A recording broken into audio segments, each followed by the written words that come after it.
ریحان ہاشمی صاحب، آپ کو کیا لگتا ہے کہ جس وقت نیب میں ترامیم ہوئی تھیں اسی وقت یہی سوچ نہیں تھی، یہ اسی لیے وہ کی گئی تھی ترامیم کہ آج یہ کیسز ہی ختم ہو جائیں؟ بسم اللہ الرحمن الرحیم۔ دیکھیں، پاکستان میں بدقسمتی سے ایک عام تاثر یہ ایمرج ہو کر ہے، پہلے بھی تھا، ابھی بھی ہے، اور مزید مستحکم ہو رہا ہے کہ پولیٹیکل وکٹمائزیشن کا نشانہ بنایا جاتا رہا مختلف ادوار میں مختلف لوگوں کو۔ اور یہ تقریباً اگر آپ ہم 2 دہائیاں اٹھا کر بھی دیکھیں تو اس میں بہت ہی واضح طور پہ نظر آتا ہے۔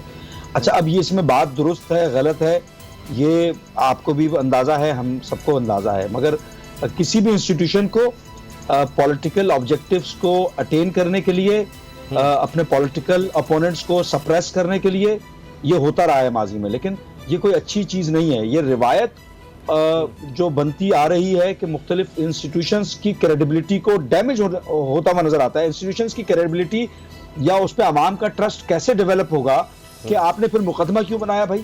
اور مقدمہ بنانے کے بعد سالہ سال تک کسی ایک ایسے شخص کو جس پر جرم ثابت نہیں ہوا تھا، نعرے لگا کر پوری قوم کے سامنے، نہ صرف قوم کے سامنے بلکہ بین الاقوامی طور پر پاکستان کو ڈیفیم کرنے میں ایک نمایاں کردار ادا کیا۔ تو وہ جو ڈیمیج ہوا ہے، یہ تو آپ دیکھیں کہ بریت ہو گئی، کلیئر ہو گئے، لیکن وہ جو انٹینجبل ڈیمیج ہے، جو ریپوٹیشن کا، کریڈیبلٹی کا، پورے ملک کا، پوری قوم کا ڈیمیج ہوا ہے، وہ کس طرح ریپیئر کریں گے آپ؟ اور پھر وہ لوگ جو ڈیفیم کرتے رہے وہ کس کو جواب دیں ہیں؟ ان سے کوئی پوچھے گا نہیں پوچھے گا؟ پھر جنہوں نے پروموٹ کیا، جنہوں نے فیسیلیٹیٹ کیا، کمپیل کیا، پریشر دیا مقدمات بنانے پر، ان کو کون پوچھے گا؟ دیکھیں، یہ پورا تمام ایک سسٹم کے تحت۔ اچھا ریحان صاحب، ایک بات چاہے میں نون لیگ کے جو ہمارے رہنما ہیں ان کی طرف بھی جاؤں کہ آپ نے کہا پولیٹیکل وکٹمائزیشن یہ سب کے سامنے ہے، کیا آج بھی ہو رہی ہے؟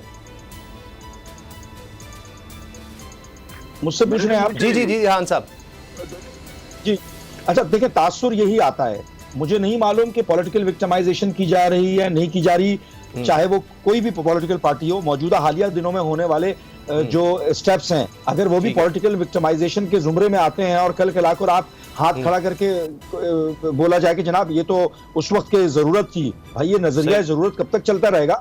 یا آپ رول آف لا کو کب امپلیمنٹ؟ بالکل صحیح، کب قانون کا یہ اداروں پہ جو آپ نے بات کی بالکل صحیح ہے، یہ بات کی جاتی ہے۔ سبسکرائب کریں اور بیل دبائیں تاکہ کوئی خبر رہ نہ جائے۔